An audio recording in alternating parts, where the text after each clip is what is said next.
This episode is brought to you by Athletic Greens. Athletic Greens has become one of my favorite parts of my morning routine, and I love sipping on it while I make my first cup of coffee in the morning. As all of you know, I like to prioritize eating whole foods when it comes to my nutrition, but it can be really hard to get fresh produce and high quality food when you live on the road like I do, or when you travel to remote climbing areas and go on climbing trips like we're talking about in today's episode. One scoop of Athletic Greens has 75 high-quality vitamins, minerals, whole food sourced superfoods, probiotics, and adaptogens to help you start your day right. I think of it as all-in-one nutritional insurance. If I take Athletic Greens in the morning, I know I'm covered, and I love the peace of mind that gives me for the rest of the day. To make your decision easy, Athletic Greens is going to give you a free 1-year supply of immune-supporting vitamin D and 5 free travel packs with your first purchase. All you have to do is visit athleticgreens.com/nugget. Again, that is athleticgreens.com/nugget to take ownership over your health and pick up the ultimate daily nutritional insurance. This episode is also brought to you by Rhino Skin Solutions. This stuff is my go-to when it comes to taking care of my skin for climbing. I use the repair cream religiously. I put it on almost every single night, all the time after climbing. I use it multiple times a night if I'm climbing in a sharp and crimpy area like Hueco Tanks, where I am right now.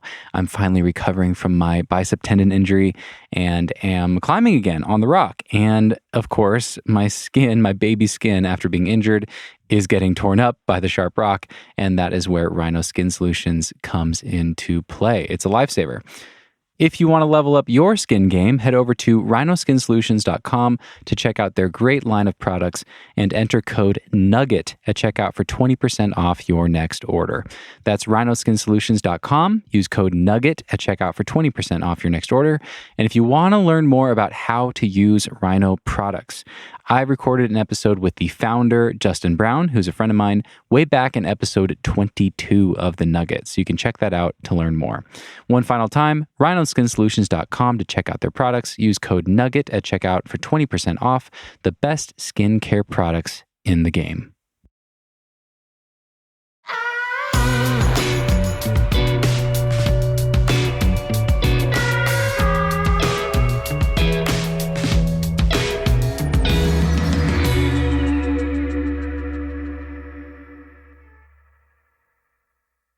Hello, friends. Welcome to the first Fundamentals episode. Today we are talking about how to go on a climbing trip.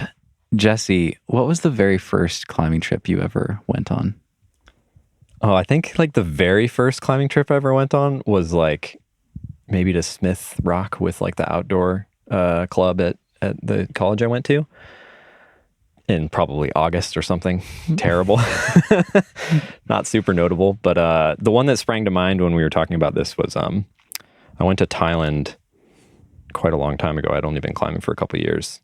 And the reason that trip is so memorable is I went for like maybe 2 weeks or 3 weeks. And the day I got to like the climbing area, if people have ever been to Tansai, it's like there's basically like a bunch of different beaches, and then the beaches are separated by like jungle. So you can either walk this road on the top, or you can walk the beach like at night, or if the tide is out. And it was night when I got there, so I was like, well, I'm gonna walk the beach because I'm like in Thailand, so it'd be cool to walk on the beach. And I immediately like slipped on a wet rock and broke my toe. Oh man! And then spent the whole time climbing with one shoe and like with my other foot barefoot, just like flagging with it and like dangling it. And that's like a terrible recommendation of a trip. Like, don't do that. Don't break your toe on day one. Yeah, don't break your toe on day one. I also didn't have a partner, and it's sport climbing. I was just like, I'll figure it out. Mm-hmm. And I still managed to have like a really good trip. I had like a great time. The climbing's super steep, so I didn't suffer too much for only having one leg, basically. And it like worked out. So I don't know, optimism, I guess, is the takeaway from that. What about you? What's the trip that springs to mind for you? My very first climbing trip was to Bishop, California. I can't remember. It must have been I can't remember if it was just a few months into climbing or if it was a year and a few months into climbing. I can't remember which year it was, but I really do think it was my first like actual climbing trip. My friend Ruthie invited me. I was like, what is Bishop? I had no idea. I'd never heard of it before. I didn't even know that going on this was a bouldering trip. I didn't know that was a thing, really. I couldn't like conceptualize that. I'd been to Leavenworth and had climbed on rocks, but the whole entire thing was new.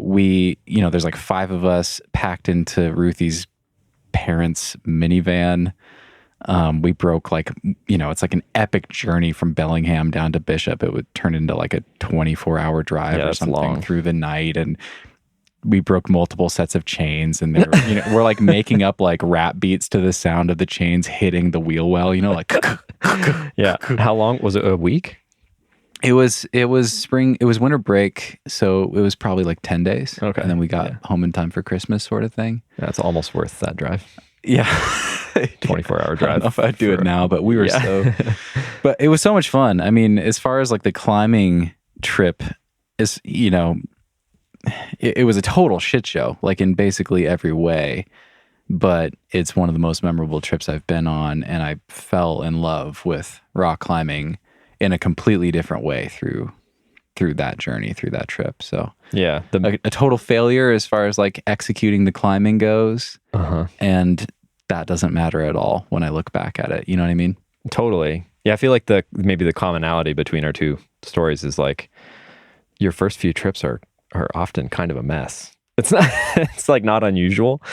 And it's because the logistics piece is so important, and it's just hard to get better at that without like kind of, breaking some eggs, I guess. I'm mixing my metaphors there, but would you change anything? Is there anything that you wish you had known at the start or in the planning phases of the Tonsai trip?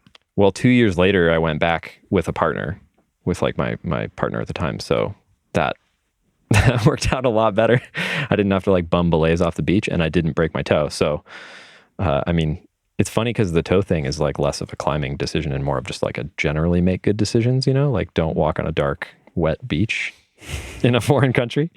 And for sport climbing, I guess it kind of illustrates the importance of having good partners, which is like generally a crux of sport climbing, but it's extra important with a sport climbing trip. And we'll get into that more in the sport climbing fundamental, I think. So yeah, you have to be ready to learn from these things and expect them to be maybe not perfect the first go around. You've been back to Bishop, right, a bunch of times, and I'm sure you've had better trips. And same deal when I went back to Tonsai, it's like everything's familiar. It's easier to go somewhere a second or third or fifth or whatever time. Totally. Because you just learn your way around. You know where to go get groceries and you know the roads and everything. It makes life easier.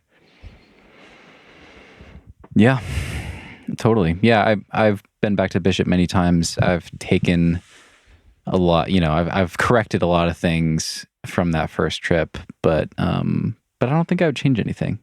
Yeah, that was a really memorable trip, and it's like even the things that were objective disasters just stand out in your memory, right?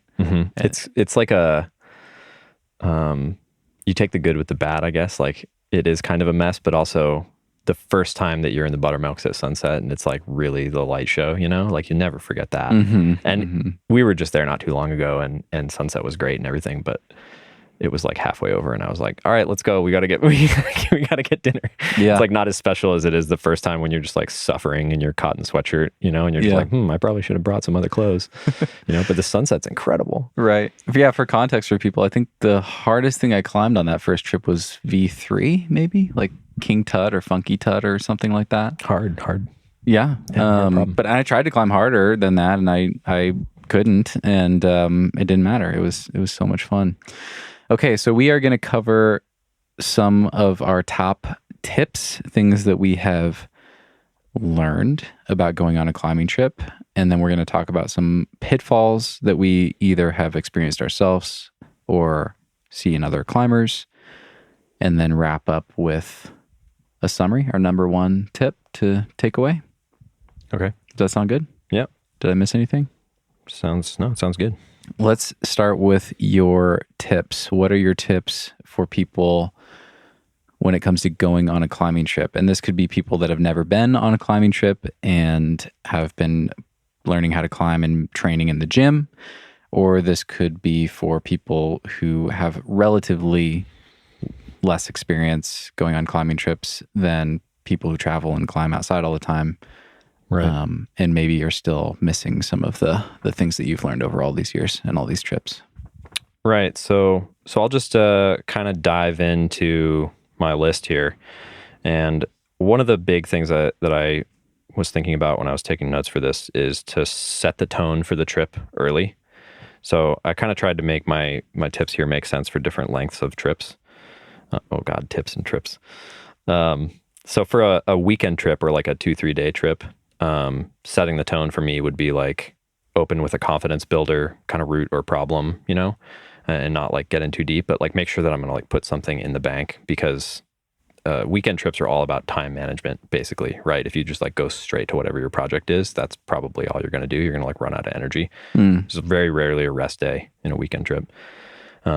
So I would like set the tone by like trying to put something in my pocket that I could take home, unless this is in sort of a first trip context. If I've been there a bunch of times, I might not do that.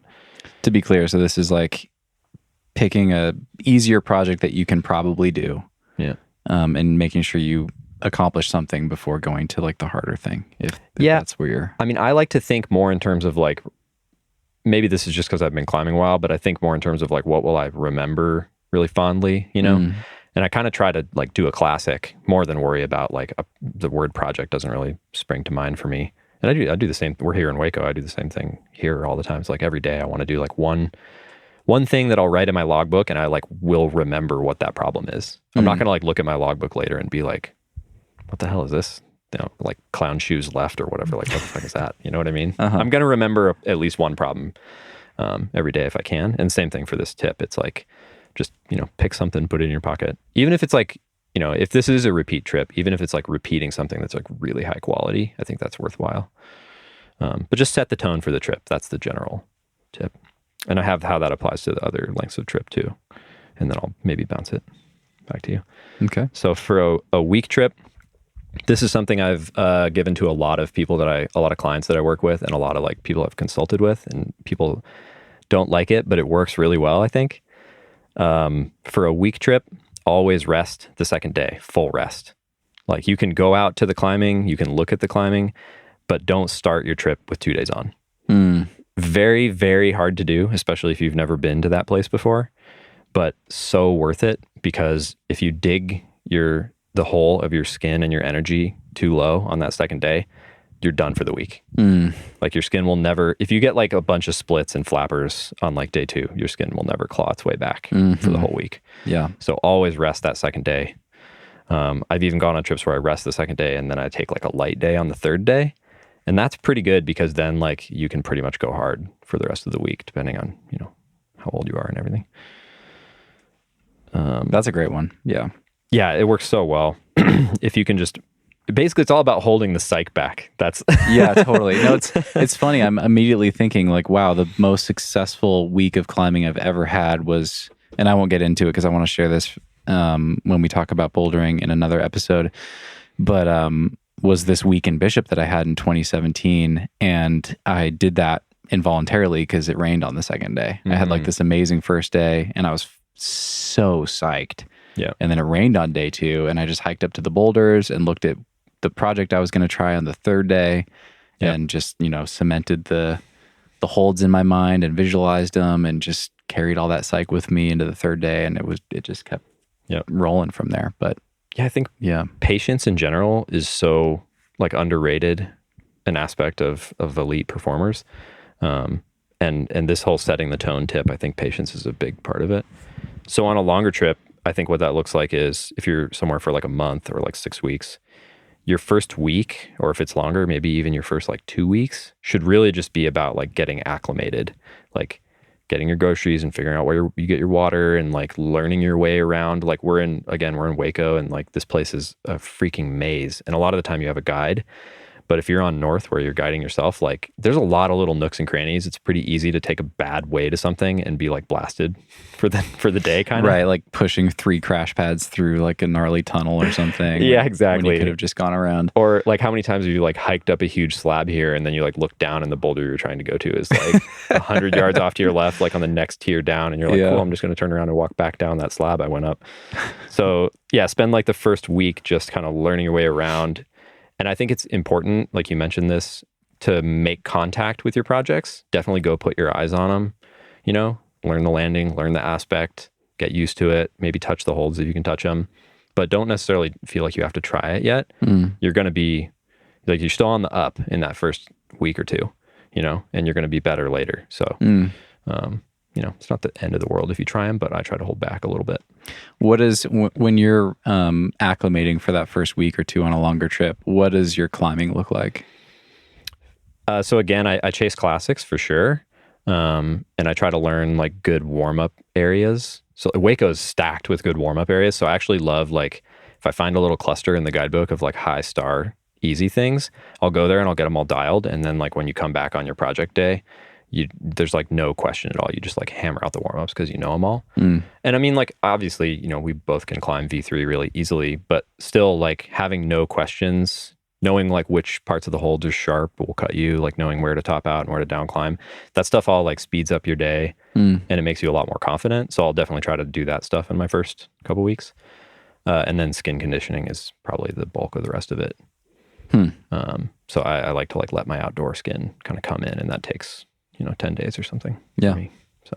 But you're staying away from like limit level things for the most part. Yeah. If I'm like here, it's different because you go on tour and there's like this, I can't think of what the word is, but like, you know, it has this feeling of like, you're not going to be able to come back to things. So you like have to try it right now. And that'll kind of suck me in a little bit sometimes. But, you know, I'm not going to spend like 3 hours on a project or something in those first couple of weeks. Yeah, that's smart. I really hold back the psych. That's like the general tip. Yeah, I'm injured because I didn't do that. So it's a very good tip, people. Heed that one. Yeah, and I mean, on the note of like injury or weather, I guess those would be two. Injury maybe is within your control sometimes, but sometimes it's not. And the weather's definitely not. So just, you know, get ready to embrace whatever happens with the trip. I mean, you did get hurt right when you got here, but like we've already talked about it a few times, and like your attitude about it is so good. You've clearly like been around the block, you know. Sometimes you show up and you get like a flapper on the tip of one of your fingers. And I did that in Hueco a few years ago. And then it's like, well, cool, I'm only here for a week.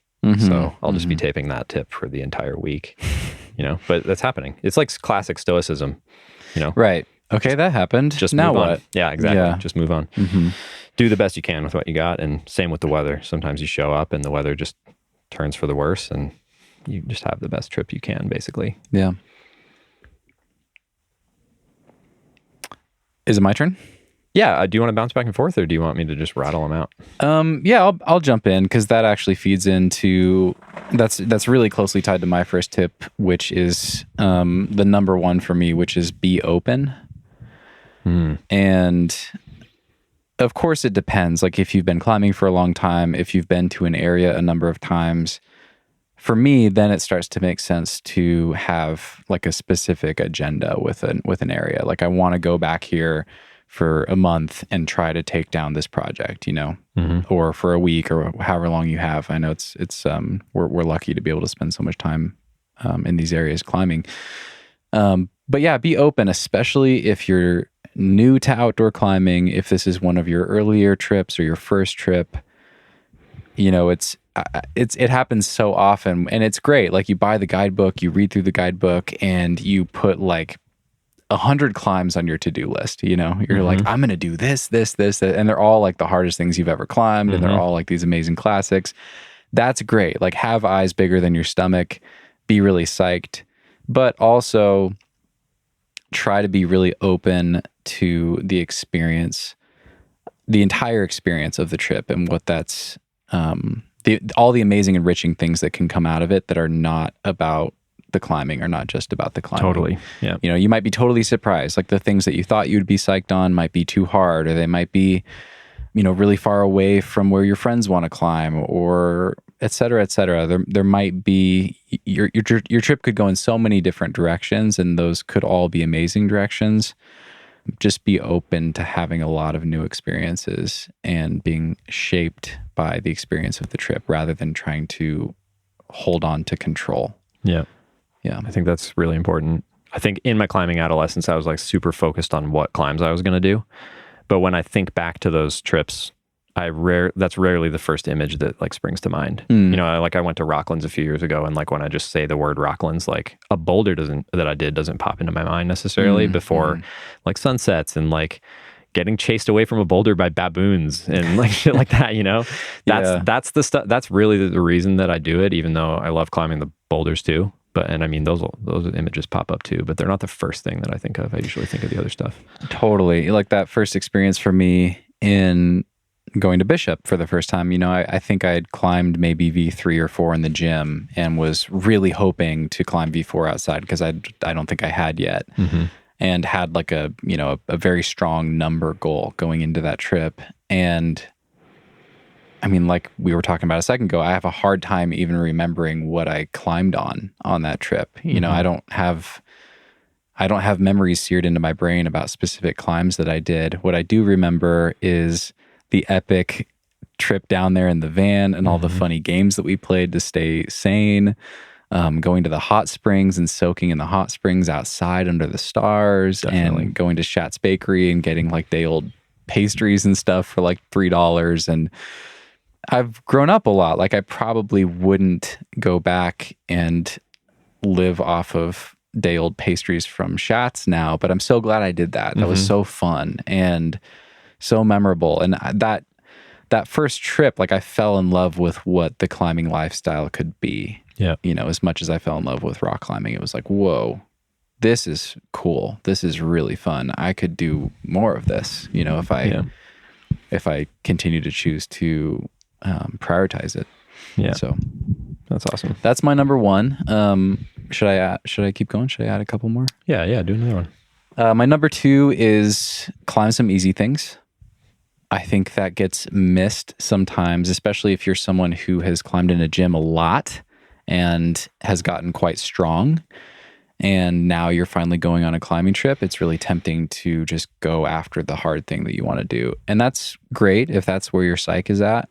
But that doesn't have to be incompatible with climbing some easy things. Go explore. Do some easy stuff for the warm-ups. If you're only there for a week or a few days, do different warm-ups every day. Just get on top of a lot of boulders or clip some chains on some easy routes and really try to just get a feel, like experience the area a little bit more than just trying one climb. Yeah, and it'll teach you a lot about the area too. Just climbing on easy stuff in a lot of areas anyway. Yeah, I think that's important. And just to touch on the whole project your heart out or do a ton of mileage thing, like something I talk with a lot of people I consult with is like values and like letting your values drive what you choose to do. Because I do work with clients who their hardest boulder is like 8A plus or like V12, and like all they want to do is V12, and they want to like go on a trip and climb V12. And they're going to like go out into their local area and try to climb V12. And there could be like a sick V9 like right next to it. And they're like not psyched on that. They want to do the hard thing. Totally cool. That's not like how I approach my climbing. Doesn't mean it's like good or bad to do it that other way. But I do think if you're going to go on a trip, especially to a new area, it will probably make you climb better on your projects if you invest a little bit of time in the easier stuff too. There's just so much to learn. And then at least you'll be like warmed up. So it's like, I think that's valid advice no matter what your values are. And maybe that's a good tip for going on a trip, is just to pay some attention to what your climbing values are. Sort of know what you're looking for in your climbing life.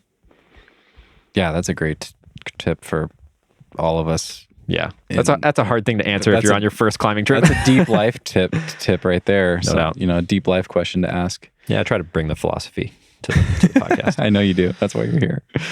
I'm going to share one more because you already mentioned it and it resonates, and I had it written down too. I think it's great. Another one of mine is to go look at tons of stuff.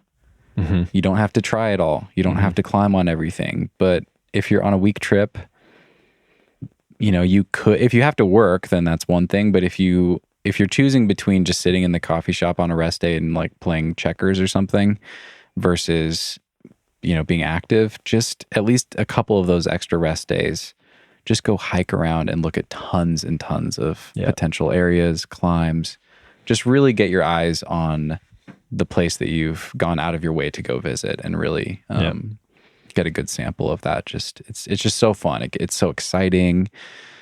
It might completely change the trajectory of your trip. You see something that looks amazing that you have to go try. Yeah, they look different in person a lot of the time. Mm-hmm. Yeah. Mm-hmm. Here, it's funny here in Hueco, like a lot of the time you're getting guided by like somebody who knows their way around, And we were getting guided the other day, and the guy was like, "Oh, do you want to see like such and such a boulder? It's like right over there." And I was like, "Yeah."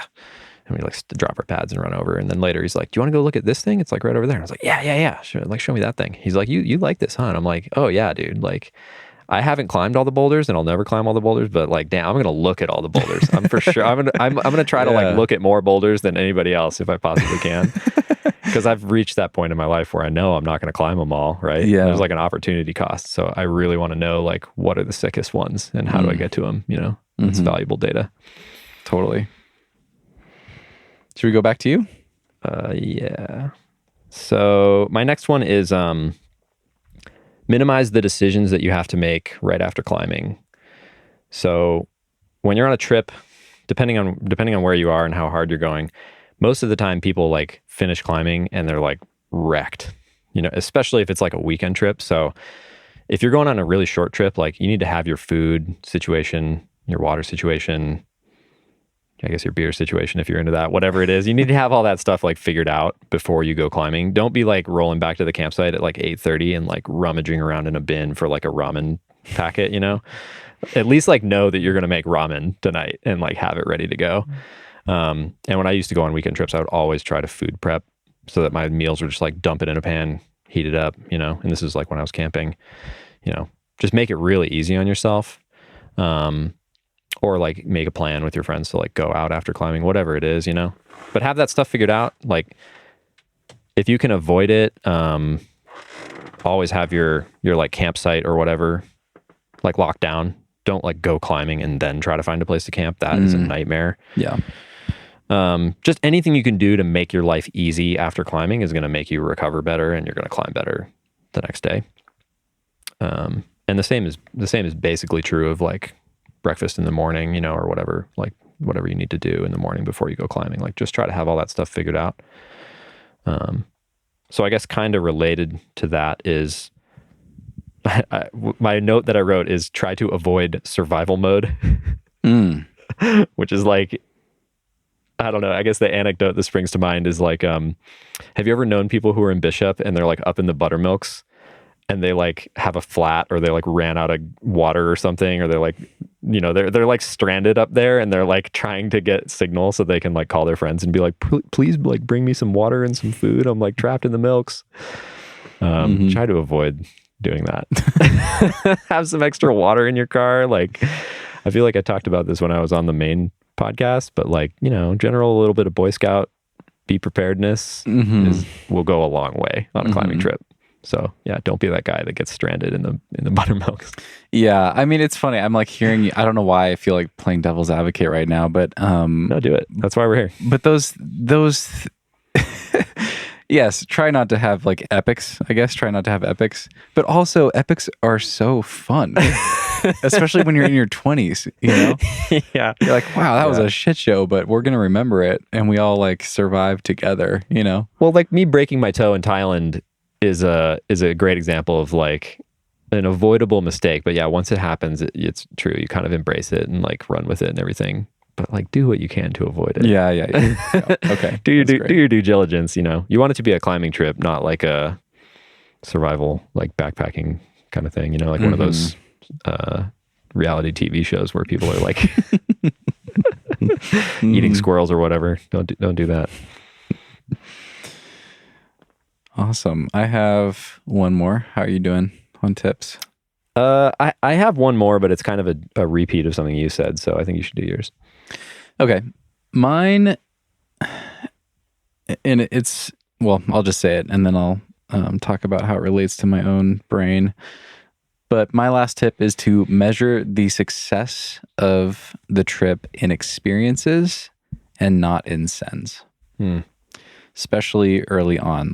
And I almost gave a caveat because now I'm not the best at doing this all the time, because I live on the road and I have I have goals, and some of my trips are very goal oriented, and they are about, well, on paper, they're about sending, but I mean, that is what the climbing lifestyle is all about. It's being out there and enjoying being out there and enjoying the process, because the sends are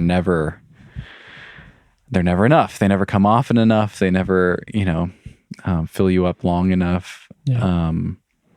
But anyway, the point of that one is that all of my earliest trips, the trips that have had the most impact on me as a person, on how climbing influenced my decisions and my future, and the trips that made me fall in love with climbing as a way of life, it was not about what I sent on those climbs. There's some really potent, amazing memories of sending. That is part of it, but it's all those other little things. It's the people you meet, the unexpected new friends. It's the fun stories around the campfire. Yeah. Yeah, it's all that stuff. And if you go into a trip looking for that, or realizing that is the measure of success is in those experiences, it just takes so much pressure off too. And then you can really be present and just enjoy your first trip. And you're going to go back. Like if you go to a place, it feels like you only have a week and everything is riding on these precious climbing days that you have. Mm-hmm. But you're young, you're getting stronger, you're getting better at climbing. You're probably going to go back to these areas if you love these areas. Yep. You're going to have tons of time to send all those things, and it's not worth stressing over. Yeah, I think that's great and so important. I love how tied together a lot of these are, and that made me think of something while you're talking, which I didn't write in here, but actually it's good. It's a good piece of advice for going on a climbing trip. But set like process-oriented goals instead of like achievement-oriented goals. So like when I came to Hueco, my goals were like, I want to like see different wildlife that I haven't seen here before, because there's some like really cool wildlife here. I wanted to like go to West because I'd never been to West in my other trips here. And I wanted to like climb a certain number of like things that I consider to be a style that I'm not good at, but at a like an easy grade. Like things that I knew were like fairly achievable and more about my day to day rather than like my top end like projecting or whatever. And this kind of goes into my like tick list rant, which I won't get into here, but I just think if you really dig into more like about what the day is going to be like, the climbing day is going to be like, it's mostly made up of not sending. And so I think your goals should be mostly made up of not sending too. They should be made up of all the stuff that like goes around your sending. Like I know deep down what boulders I want to do. I don't need to like write that down on a list that's infinitely long. And if you're the kind of person who writes infinitely long tick lists, here's an exercise you can do that will probably get you to stop doing that. You probably know roughly how long it takes you to climb a certain grade.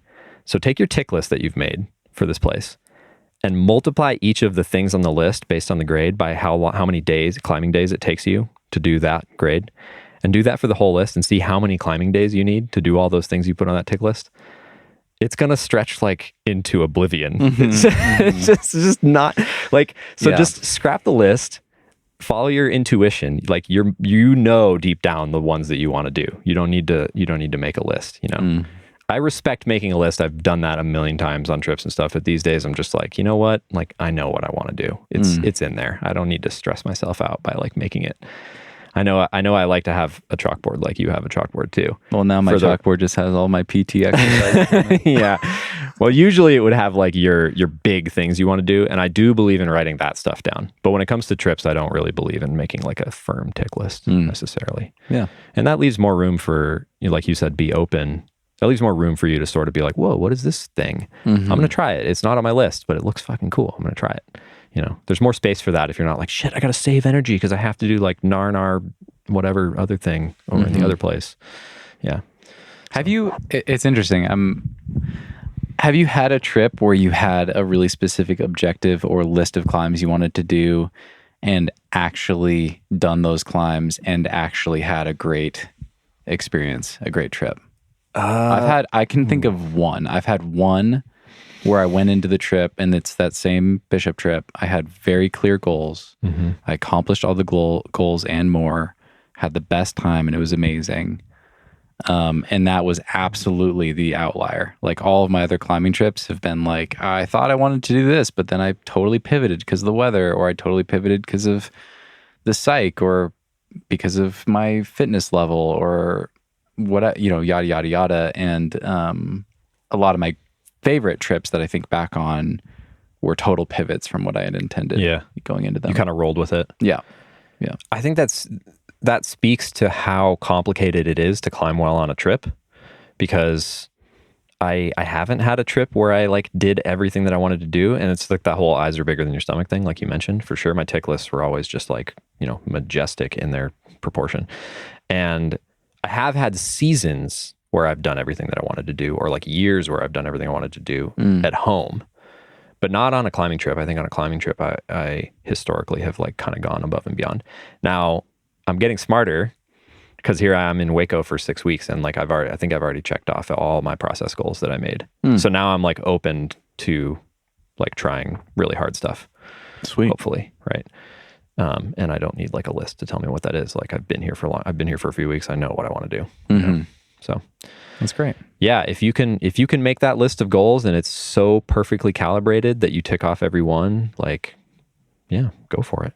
Your goal setting skills are good. They were once. one time. Yeah, I mean, one time. Yeah, n equals 1 is like, yeah. Yeah. Yep. And we will be right back.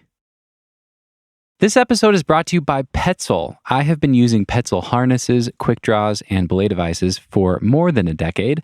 I love this company and their products, and today I want to talk about helmets. One of the things we love about climbing is the unknown. Is that hold a jug or a sloper? Am I too pumped to do the next move? Am I good enough to climb this route? We live for the unexpected. But the unexpected isn't always a good thing. No one expects to hit their head while climbing. Impacts to the front, side, and rear of the head happen when you least expect it. A foot slips, your rope snags on a rock, and you find yourself somewhere you don't want to be.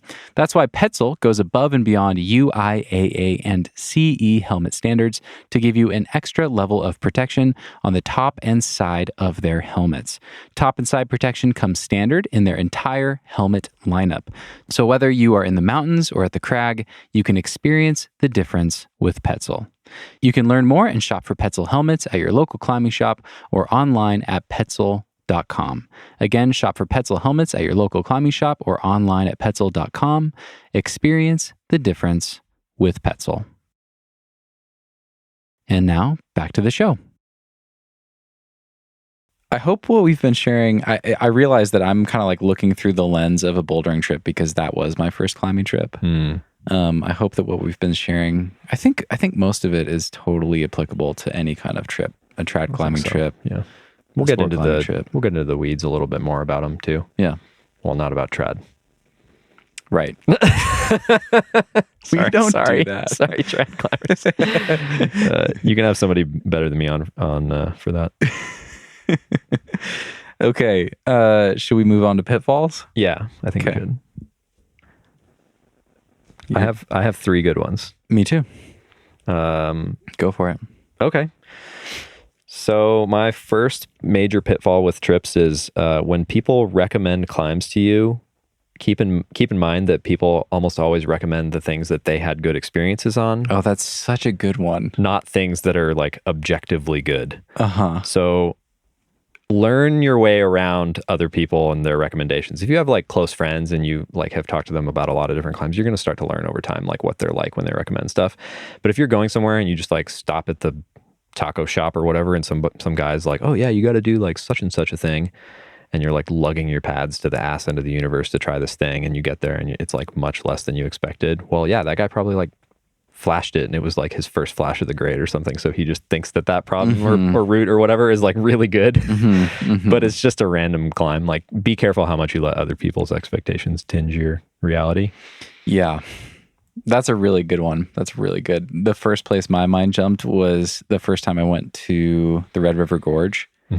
I just felt so I was going to say betrayed. That's not the right way of saying it. I don't know what the word is. There's a better word, but I'd never been before. I was coming from Smith Rock. I had no idea what to expect. And I had asked a lot of people who had been there and spent time there.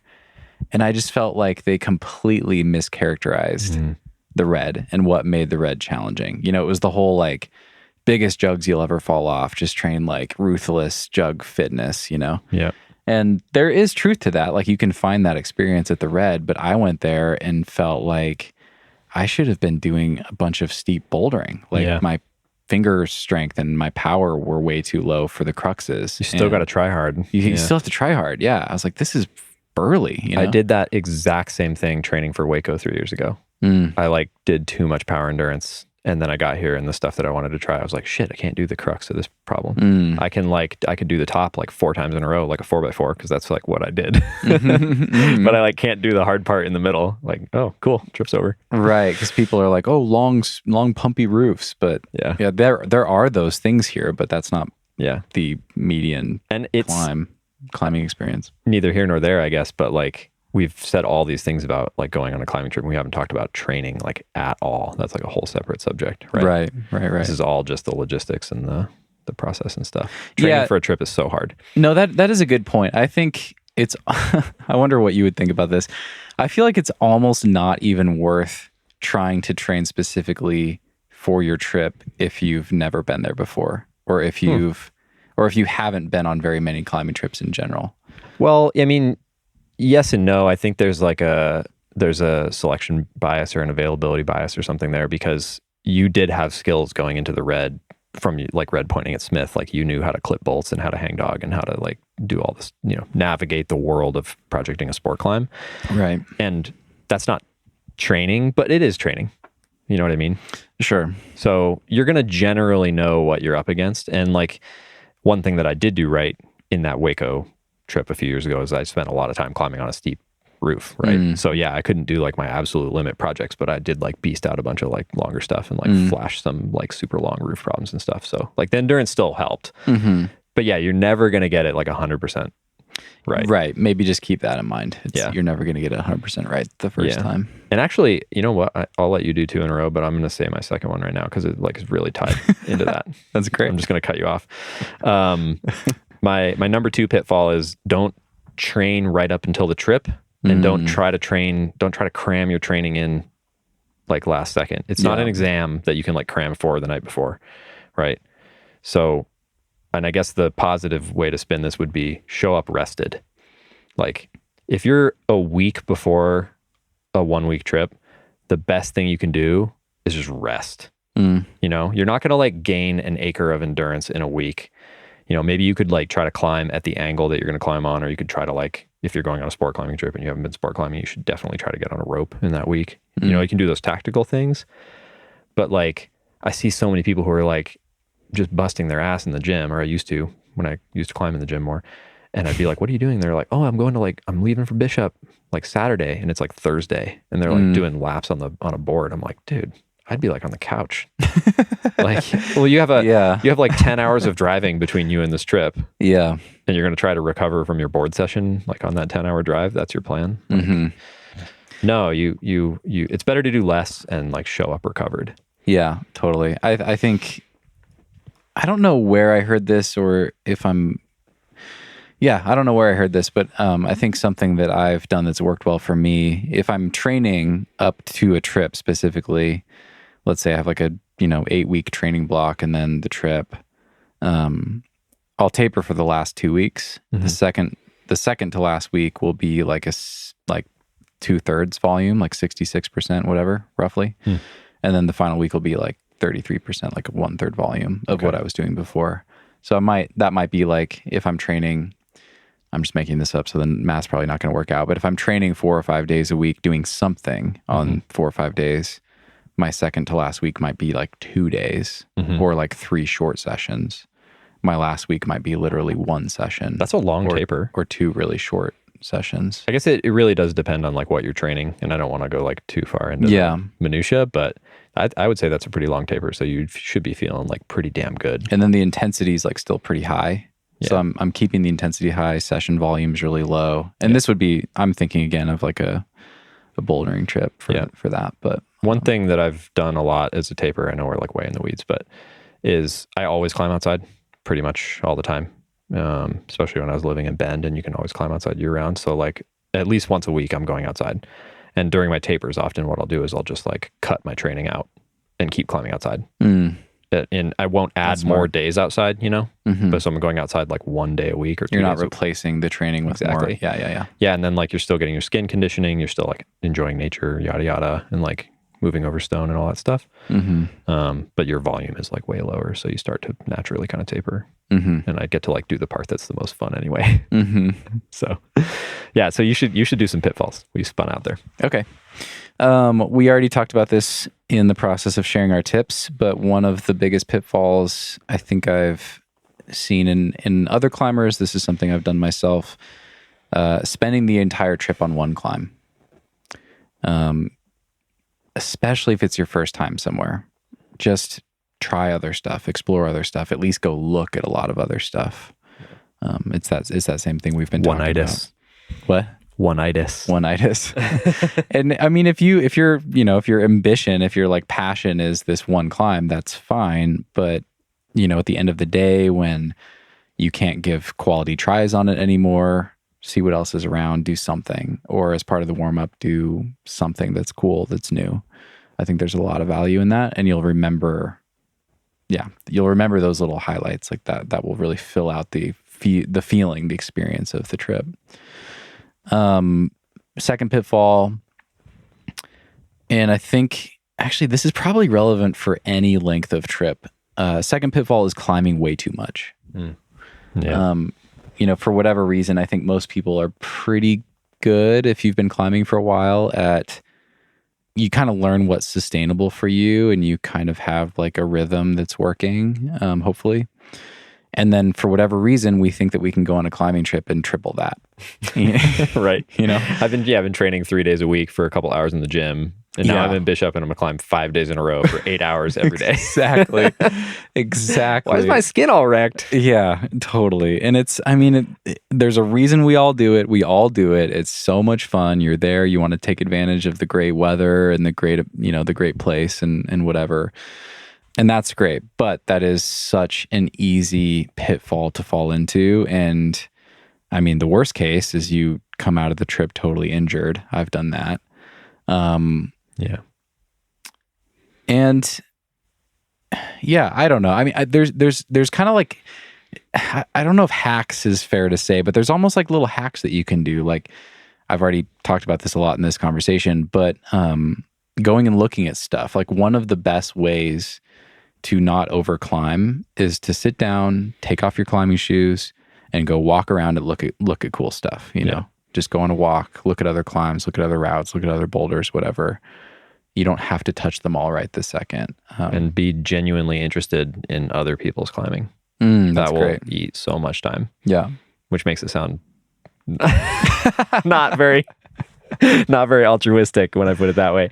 Yeah. But for real, I mean, like one of the coolest things about being on a climbing trip with a partner, is like we just kind of mix up who's trying stuff, and like if she has low motivation, then like maybe we go to my stuff, and if I have low motivation, we go to her stuff. But even if we're both like really psyched on a given day in Hueco tanks, like a full day of climbing is still like a lot between two people, you know? Yeah. And if I tried to do that all by myself, like the full day, like I just wouldn't make it very far past lunch probably.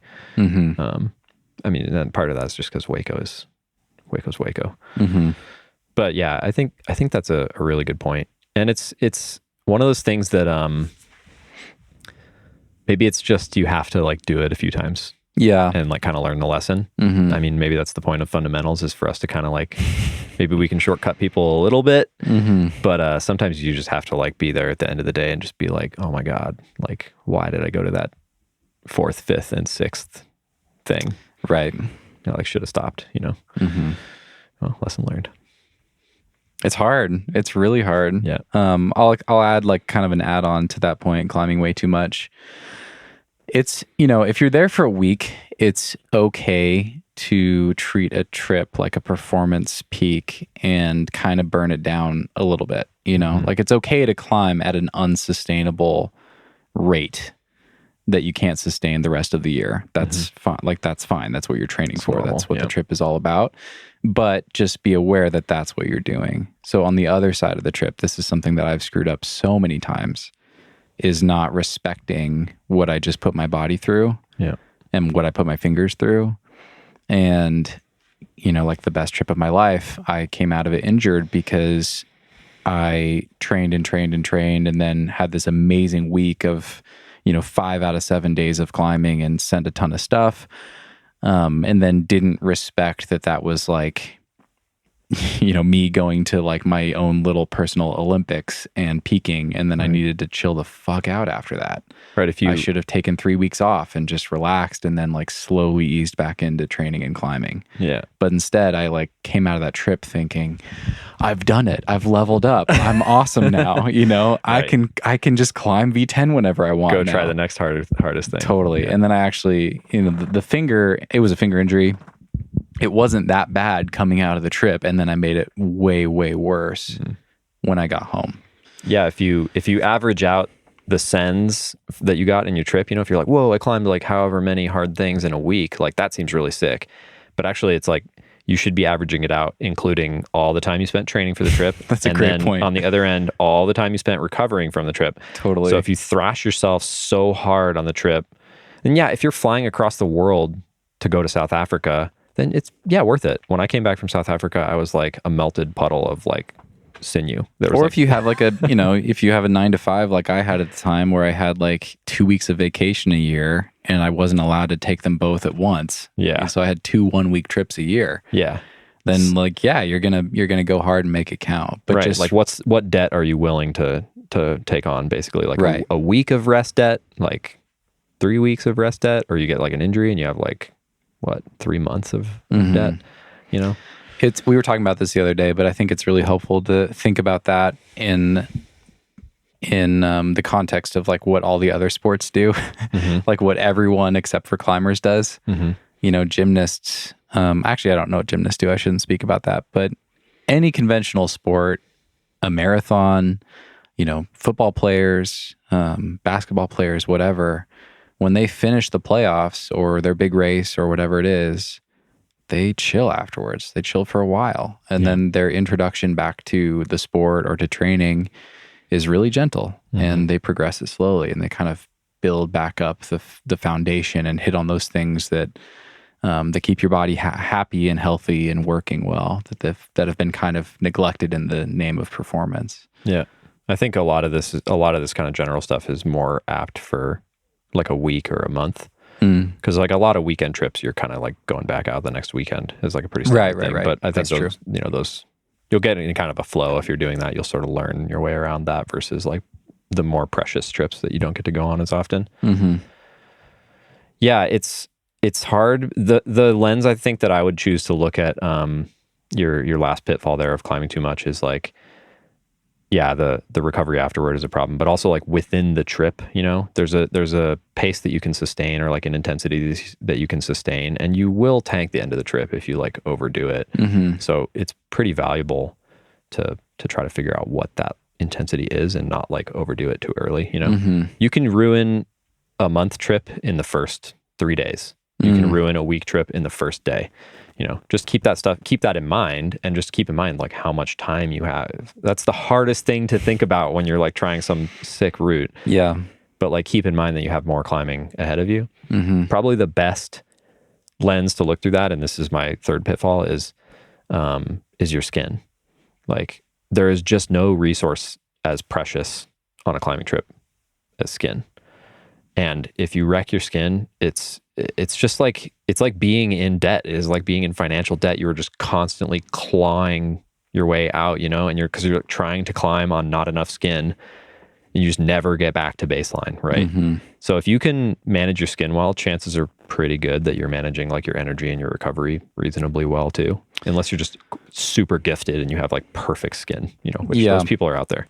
Those people are out there. Also, I think that idea, like skin is kind of a proxy for energy and all these other things. Works really well in some areas, but not others, you know? True. It does depend on like the zone. Yeah. Yeah. Like if you're... Probably the majority of places, I think it's a pretty good barometer though. Yeah, that's true. Yeah. Unless you're climbing on wood or something. Well, see, yeah, I'm just thinking of like, I don't know, some maybe sandstone areas or something that are just friendlier and you can wear your body out before you wear your skin out. But yeah, it just depends what you're trying. Yeah, that's probably true. I'd say generally it's worth thinking about. Yeah. You got another one more? Yeah, I'm going to replace my last one. We already talked about another one that I had written here, so I'm not going to mention that. But this is just kind of where my head's at, given what we've been talking about. This is more relevant for longer trips, maybe like 2 weeks or longer. I think I've done this on a week trip as well.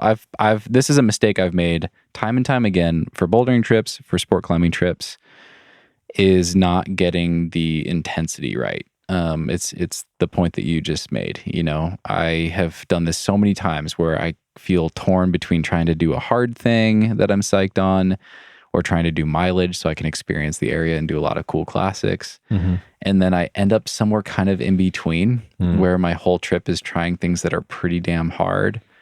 And I just kind of beat myself to death on those things. Does that make sense? Yeah, it does. I just kind of stay at that like pretty hard intensity. I'm not really rested enough to give really quality tries on something that I'm truly inspired by. Right. And I'm not taking it easy and going around and cruising fun things. I'm kind of staying at that, like, you know, for me, a lot of time it's like the V8 level or something. I can get kind of stuck there. And all of a sudden, just over the course of the trip, it's like this steady decline. You know, that's when I knew I blew it. Well, there's almost always like a curve in a trip where it's like the first chunk of the trip, you're on the up, you're climbing better, you're getting more used to the area, your skin is still good, you're still pretty fresh, you know, and then somewhere you peak, and you rarely know when you peak, right? Yeah. And then often at the end of the trip, there's like a downward curve because you're just totally tired. You want to sleep in your own bed again. I mean, you live in a van. You see the light at the end of the tunnel, and so you're not like resting enough. You're kind of trying to make the most of the last few days. And and you're like carrying splits forward and stuff like that. Yeah. I guess the point or the anecdote to that pitfall is something that I've talked a lot with Steve Maish about. That's helped me a lot, is to think of my days as easy, medium, or hard days and have some sort of intent around what I'm doing that day. Is this an easy cruise day where I go do fun things? Is this a hard day where I buckle down on a really inspiring hard climb? Or is this kind of a medium day where I pick a V7 or 8 or something and try something challenging that I think I can do? Yeah. You almost have to have a long trip to even have that luxury, I think. Right.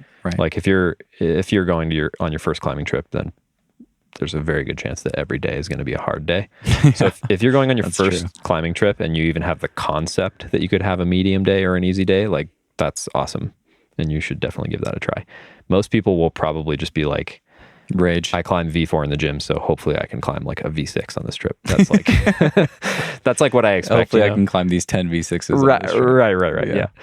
Yeah. I mean, and this is kind of out there, but I think the sunk cost fallacy of like throwing more time after more time on a project on trips is like even more devastating than it is when you're on your home turf. And it's so hard to look at those things objectively, you know, because we never know when we're going to do a route or a boulder, right? I mean, if it's truly hard for you, then maybe you get that glimmer, and I love that glimmer. That's like one of my favorite feelings, but you never really know on a trip if it's really hard.